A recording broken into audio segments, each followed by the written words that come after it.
হয় নমস্কাৰ মই আজি সংবাদ মাধ্যমক মই এটা কথা জনাব ওলাইছিলোঁ যোৱা 22 তাৰিখে ঔগুৰি গাঁৱৰ বুবুলালিয়ে আমাৰ মহেশ্বৰ বসুমতাৰী ছাৰক যিটো এটা আমাৰ ব্লেম খানিছে এই ব্লেম খানা হেৰিটো আমি সম্পূৰ্ণ এইটো ভিত্তিহীন বুলি ক'ব বিচাৰিছোঁ যোৱা আমাৰ 21 তাৰিখে এখন আমাৰ সুপা কমিটি হৈছিল তাত আপোনালোকক দেখাই দিছোঁ এইটো 21 তাৰিখে সুপা কমিটি এখন হৈছিল এই সুপা কমিটিত আমি তেখেতে কৈছে যে তেখেতৰ সুপা কমিটিটো তেখেতৰ নাম ইয়াত অন্তৰ্ভুক্ত থকা বুলি কৈছে তেখেতে কথাৰ ক'ব জানা নাই গাঁও সভা হোৱা বুলি কৈছে আমি কোনো ৰাজনীতিক দলত এতিয়া বৰ্তমান আমাৰ চৰকাৰ কোনো নাই আমি গাঁও সভা পাতিব পৰা আমাৰ বৰ্তমান ক্ষমতা নাই কিন্তু আমাৰ সুপা কমিটিটো যিটো সুপা কমিটি পাতিছিল সুপা কমিটিত আমাৰ গোটেই ৰাইজৰ মানুহ তাত আছিল আৰু তেখেতৰ নামটো আমি পেনেলিষ্টত থকা বুলি কৈছে এইখন পেনেলিষ্ট আপোনালোকে চাই লওক ৰাইজক কৰি দিছো তেখেতৰ পেনেলিষ্টত কোনো নাম নাই এটো সম্পূৰ্ণভাৱে তেখেতে ব্লেম খানিছে ব্লেম খানি ফেলে আমাৰ মহেশ্বৰ বসুমতাৰী ছাৰৰ ওপৰত আৰু যিটো কথা কৈছে তেখেতে বুবুলালি ঔগুৰি গাঁৱৰ বুবুলালি যে তেখেতে ফোন যোগে যি তেখেতৰ এই পেনেলিষ্টত নাম থকাৰ পিছত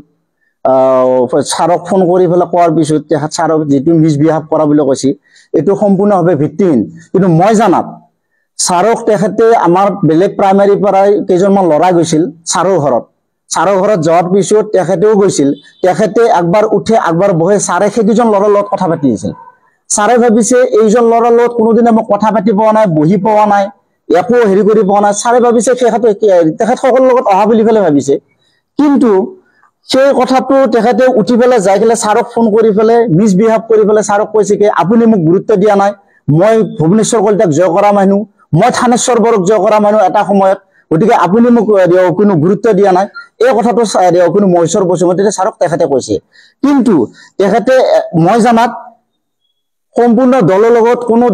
নেমচু পাৰ্টিৰ লগত আছে কি নাই কিন্তু তেখেতৰ কথা এইটো কিন্তু মই জানাত তেখেতক আমি ইউপিপিএল বুলি জানো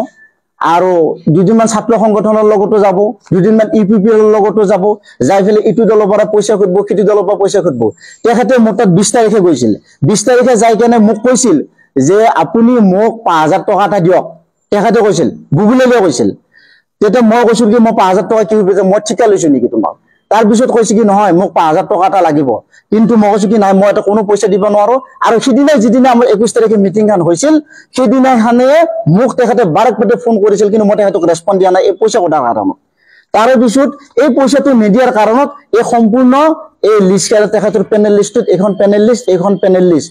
এই পেনেলিষ্টত নাম থকা বুলি ফেলে তেখেতে যিটো এটা ভুৱা প্ৰচাৰ কৰিছে এইটো সম্পূৰ্ণ ভিত্তিহীন আৰু তেখেতে কথা এটা কৈছে মই আপোনালোকক ক'ব বিচাৰো যে মহেশ্বৰ বসুমতাৰীৰ ভৱিষ্যতে কি কাম কৰিব তেখেতে ক'ত আছিল আজি এবছৰৰ মূৰতে আছিল তেখেতে আছিল কিবা জাগা বুলি কৈছিল এইটো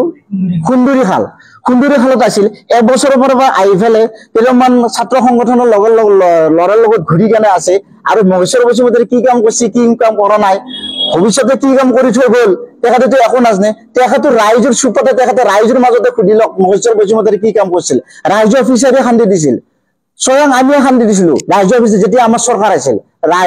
চৰকাৰী যুগে ৰাইজৰ অফিচাৰে খান্দি দিছিল তেখেতে যিটো মছজিদত নামাজ পঢ়ি আছে সেই মছজিদৰ বাউণ্ডাৰী ৱাল বনাই দিছিল কোনো মহেশ্বৰ বসুমতাৰী ছাৰে আৰু তেখেতে কৈছে যে ভৱিষ্যতে কি কাম কৰিব তেখেতে আজি যিটো এটা ইউপিপিএল দলৰ লগত ঘূৰি পেলাই 2-4টা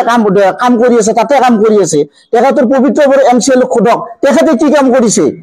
গতিকে এইবিলাক কথা সম্পূৰ্ণ ভিত্তিহীন আৰু তেখেতৰ কোনো লেভেল নাই একো নাই গতিকে এনেকুৱা ধৰণৰ কথা ভৱিষ্যতে তেখেতক নকবলৈ আমি বিপিএফ দলৰ পৰা আমি সকিয়ানি দিছো আৰু ভৱিষ্যতে যে কয় তেখেতৰ ওপৰত আইনী ব্যৱস্থা কৰি ল'ম বুলি পেলাই আমি তেখেতক জনাই দিছো